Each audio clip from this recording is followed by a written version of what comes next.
В эфире Абхазского телевидения информационный выпуск Амши-Пшара. Здравствуйте. Сегодня в выпуске. Весне дорогу. По поручению президента в ходе первой весенней пахоты уже обработано более 10 гектаров земли.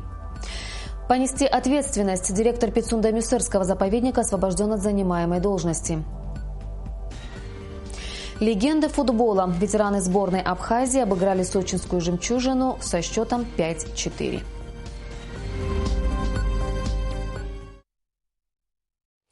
Первую весеннюю пахоту и перспективы развития сельского хозяйства обсудили в кабинете министров. Премьер-министр республики Беслан Барцыц ответил, что на данный момент уже вспахано 1106 гектаров земли. Подробности в материале Ренаты Шакая.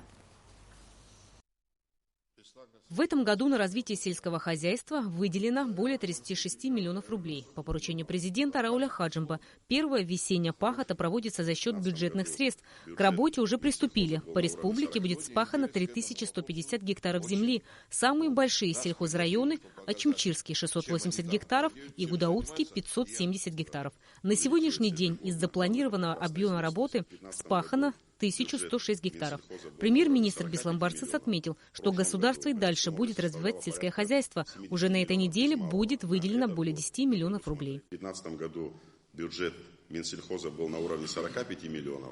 В прошлом году эта сумма уже составляла порядка 70 миллионов без малого. На этот год мы предусмотрели сумму в 100 миллионов рублей. Помимо этого, кроме запланированной расходной части бюджета, мы еще из резерва и правительства, и президента регулярно оказываем точную поддержку. Беслан Барцыц также отметил, что на первую весеннюю пахоту средства выделены из резерва президента. Премьер добавил, что сбор денежных средств за работу все равно взимается. Все причастные к незаконному сбору будут наказаны. Мы объявили, что все расходы, связанные с первой вспашкой, государство берет на себя.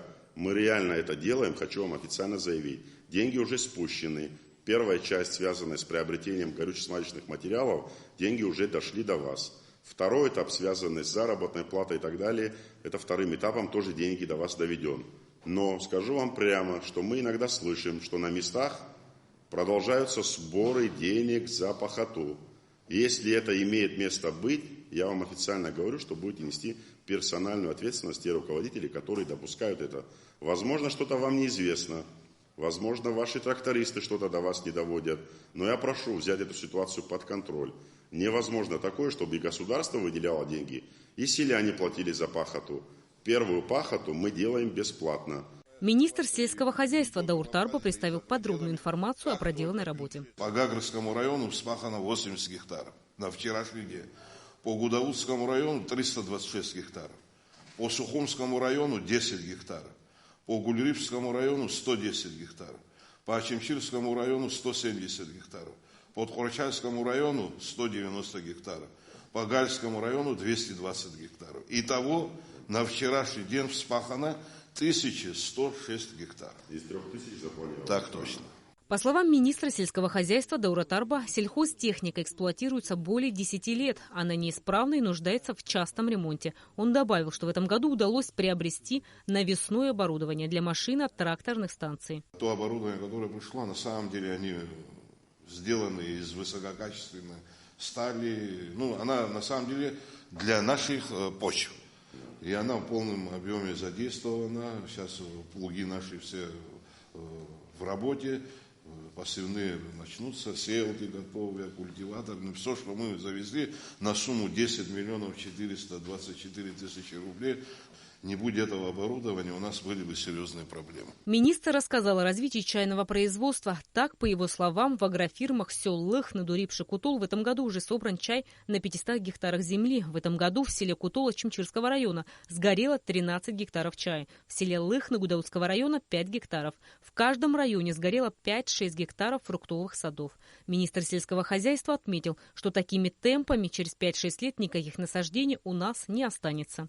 Наши граждане идут и поджигают наши чайные плантации. Вот за каждой чайной плантацией ставят охранников, что никогда такого не было. В связи с этим, уважаемый Беслан Константинович, мы обратились с соответствующим письмом к главам администрации этих двух районов, чтобы они нам оказали помощь, и управление сельского хозяйства. Мы с общими усилиями должны сохранить эти чайные плантации. Даур Тарба назвал еще одну серьезную угрозу для растениеводства. Это насекомые-вредители. Уже потрачено 8 миллионов рублей для решения этой проблемы. По заявке Республиканского унитарного предприятия по защите растений в этом году уже выплачено на приобретение соответствующих химикатов на сумму 2,5 миллиона рублей. Эти химикаты розданы по районам, распределены и так далее. Но буквально вот последняя неделя ведется лечение по Бзыбскому ущелью, где задействованы были и Гагарская МТС, и они просили технику. Мы, экологическая служба, мы всегда готовы предоставить им соответствующую технику. На сегодняшний день они запросили, опять-таки, из своего бюджета 8 миллионов, еще 2 миллиона 800 тысяч. Мы соответствующее письмо послали в Минфин. На встрече обсудили тему многолетних насаждений. Задолженность перед руководителями групп по уходу за многолетними насаждениями в настоящее время составляет более 12 миллионов рублей. За ранее выполненные объемы работ в размере 74 миллиона, они выплачены. Остались на сегодняшний день 12 миллионов 538 тысяч. Вообще вопрос логичный встает. А за что вообще мы долги выплачиваем, если этих садов нет? Ну, опять-таки, руководство страны, когда новое руководство пришло, когда провели ревизию такую, как бы обозначены были эти долги выплачиваются. Как раз таки, вот Беслан Константинович, уважаемый, здесь сидит, мы из своего бюджета в этом году выплатили 7 миллионов, а в прошлом году мы выплатили 10 миллионов из бюджета Министерства сельского хозяйства, хотя у нас этих денег, вы знаете, в каком состоянии находимся. Одним словом, кампания и ревизия этих фруктовых насаждений на стадии завершения, остались какие-то правовые моменты. В Учимчирском районе запущен проект по поддержке скотоводства. Завезено 450 голов крупнорогатого скота. Даур Тарба сообщил, что в пути еще 450 голов. В данный проект входит строительство малого завода для производства мяса и молока. Рената Шакая, Беслан Джинджоли, Абхазское телевидение. Директор Пицунда-Мюссерского заповедника Геннадий Малия освобожден от занимаемой должности. Приказ об этом подписал сегодня начальник Государственного управления лесного хозяйства Абхазии Анзор Ашхатсава. Также в связи с ситуацией с незаконными постройками на территории режима особой охраны Пицунда-Мюссерского заповедника были объявлены выговоры председателю Государственного комитета Абхазии по экологии и охране природы Савелию Читанава и начальнику Государственного управления лесного хозяйства Анзору Ашхатсава. Глава правительства Беслан Барцец дал указание Савелию Читанава и Анзору Ашхатсава принять меры по прекращению нарушений режима особой охраны Пицунда-Мюссерского заповедника и устранению их последствий. Об этом сегодня соответствующее распоряжение подписал премьер-министр. Завтра в Сухуме, на Старом поселке, в центральной и нагорной частях города, в районе Виема, Киласура и Турбазы с 12 часов ночи до 6 часов вечера будет остановлена подача воды. Отключение связано с ремонтом канализационного коллектора по улице Имама Шамиля и водопроводной трубы на Белом мосту. Помощь в преодолении, внимание и поддержку детям с ограниченными возможностями вновь проявил Международный фонд АПСН. В реабилитационный центр привезли подарки, продукты питания, средства гигиены, постельное белье и еще много разного необходимого инвентаря. Нисфа Аршба продолжит тему. Представители Международного фонда АПСН здесь частые гости. Своего рода попечительство над реабилитационным центром они взяли на себя еще в прошлом году. В месяц раз фонд привозит в центр подарки самого разного назначения. Все они необходимы для работы этого специализированного учреждения. Международный фонд АПСН реализует несколько проектов социальных помощь детям с ограниченными возможностями и, в частности, сотрудничество с реабилитационным центром. Второй из основных тоже направлений деятельности в нашем проекте – это отправка детей на операцию и ортезирование в Ереван. 12 детей уже отправили на операцию, им сделана была операция довольно-таки успешно. Затем повторно мы их отправили тем, кому нужно было ортезирование, сделали ортезирование. Вот сейчас готовим 4-й поток детей. В реабилитационном центре для детей с ограниченными возможностями проходит лечение 33 ребенка. У каждого из них разные заболевания. В центре есть возможность не только регулярно находиться под наблюдением врачей, выполнять все предписания и назначения, но и развивать детишек, дать им возможность выбрать хобби. Баграту уже 9. С виду сложно сказать, что у него довольно серьезное заболевание, лишившее его слуха. Первые слова он стал произносить совсем недавно, но рисовать начал намного раньше. Баграт сам придумывает будущих персонажей. Самая любимая из зверушек – лиса. Чтобы прийти и заниматься и арт-терапией, и логопедом, и дефектологом, и психологом в одном месте, такого, конечно, не было. Поэтому для Абхазии это большое достижение, то, что у нас появился такой центр, куда могут прийти дети и полностью полдня заниматься со всеми специалистами. Дети из Сухума посещают центр амбулаторно, а из районов находятся на стационаре, где проходят курс лечения в течение 2 недель. Для этого предусмотрены спальные комнаты.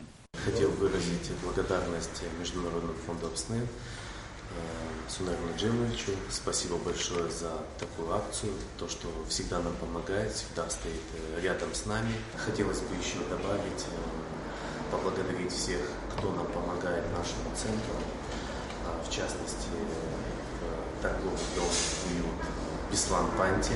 Вот буквально на днях он нам подарил 12 кроватей. В конце прошлого года в реабилитационном центре открылся кабинет аудиометрии. В нашей стране это пока единственное место, где можно любому жителю Абхазии бесплатно провести диагностику слуха. Наша съемочная группа не упустила возможность не только увидеть кабинет воочию, но и испробовать весь комплекс диагностических услуг.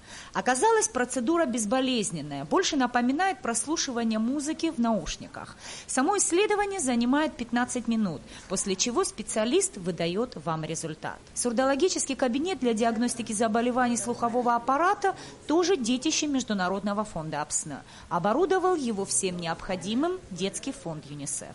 Сейчас мы ждем 100 аппаратов для слабослышащих детей. И, как вам уже говорили, наверное, здесь не только дети, которые находятся в центре, любой желающий может прийти и получить здесь консультацию и помощь. В единственном в нашей стране реабилитационном центре для детей с ограниченными возможностями созданы все необходимые условия для полноценного лечения и жизни маленьких пациентов. Следуя главному принципу Гиппократа, здесь лечат не болезнь, а пациента. Вместе, как одна дружная семья. Нисфа Аршка, Саид Агухава, Абхазское телевидение. Сборная ветеранов футбола Абхазии одержала победу со счетом 5-4 в товарищеской встрече с ветеранами бывшего футбольного сочинского клуба «Жемчужина». Матч прошел на одном из футбольных полей Олимпийской деревни в Сочи и был приурочен к финалу Кубка России по футболу. За укрепление футбольного братства. Таков девиз этих встреч. Товарищеские матчи ветеранов футбола Абхазии и сборной ветеранов сочинского клуба «Жемчужина» уже стали традицией. Футболисты обеих команд, некогда блиставшие в знаменитых клубах Советского Союза, с большим удовольствием выходят на поле. В составе абхазской сборной играли Ахрат Свейба, Джума Кварацхелия, Руслан Аджинджел, Роберт Бастанджан, Юрий Логуа, Тамаз Эник, Георгий Чалигава, Джанкрат Скуа, Роман Хагба и другие известные футболисты. Матч начался с традиционного рукопожатия. Свисток прозвучал и началась игра. За первые 15 минут тайма ветеранам сочинской «Жемчужины» удалось настойчиво атаковать ворота соперника. Итог – 2 мяча в воротах абхазской команды. Нападающие ветеранов сборной Абхазии, воспользовавшись ошибкой обороны соперника, смогли отличиться лишь 1 голом. Первый тайм завершился со счетом 2-1. Во втором тайме команда ветеранов абхазского футбола стала учащать атаки, и результат не заставил себя ждать. Голы один за одним посыпались в ворота ветеранов «Жемчужины». 2 раза отличился Руслан Аджинджел, затем Роберт Бастанджан и Тамаз Эник забили по еще 1 голу. Счет стал в пользу абхазской команды – 5-2. Под конец второго тайма сочинцы стали уменьшать разрыв в счете. Воспользовавшись усталостью соперника, они стали постепенно сравнивать счет в свою пользу, но сил им хватило только на 2 гола. Итоговый счет матча 5-4 в пользу сборной ветеранов футбола Абхазии. По словам главного тренера сборной ветеранов футбола Абхазии Валерия Барцыц, в подобном матче всегда должна присутствовать молодежь и брать примеры взаимного уважения на поле. Большие традиции. В «Жемчужине» наши ребята играли в высшей лиге. И большие связи связывают игроков «Жемчужины» с игроками Абхазии. Вот сегодня они попросили, чтобы мы перед открытием Кубка Федерации России, чтобы мы сыграли товарищескую игру. Получили приглашение, мы не отказались, вот приехали составом потянулись все наши ребята, ветераны спорта. Я считаю, что это большой праздник для наших ребят, для наших ветеранов футбола. Я рад встретить всех своих друзей, с кем я давно не виделся. Получил огромное удовольствие. Игра на самом деле интересная была. Голы вы видели, красивые забитые голы, что с этой стороны, что с той стороны. То есть товарищеский матч состоялся, все довольны. Поздравляя своего коллегу, главный тренер ветеранов бывшего сочинского клуба «Жемчужина» Юрий Нестеренко отметил, что главное в таких мероприятиях – это общение между ветеранами, которое приносит удовольствие и болельщикам. Самое главное вот от этих игр – это встреча, общение. Но результат, естественно, он немаловажен. Каждый человек, который выходит на футбольное поле, он всегда хочет победить. Но игра, я думаю, что доставила удовольствие по исполнительскому мастерству, по отношению, конечно, люди стали просто немножко медленнее, но то мастерство, которое у них есть, оно осталось при нем. Я хочу только поздравить ребят, которые приехали с Абхазии. Я думаю, игра доставила удовольствие всем. В конце товарищеского матча все участники были приглашены на финальный матч Кубка России по футболу между «Локомотивом» и «Уралом», который проходил на стадионе «Фишт». Сейджар Салия, Тимур Гугохия, Абхазское телевидение. И о погоде. По сообщению гидрометеослужбы, в Абхазии ожидается облачная погода без существенных осадков. Температура воздуха ночью плюс 11-13, днем плюс 17-19 градусов.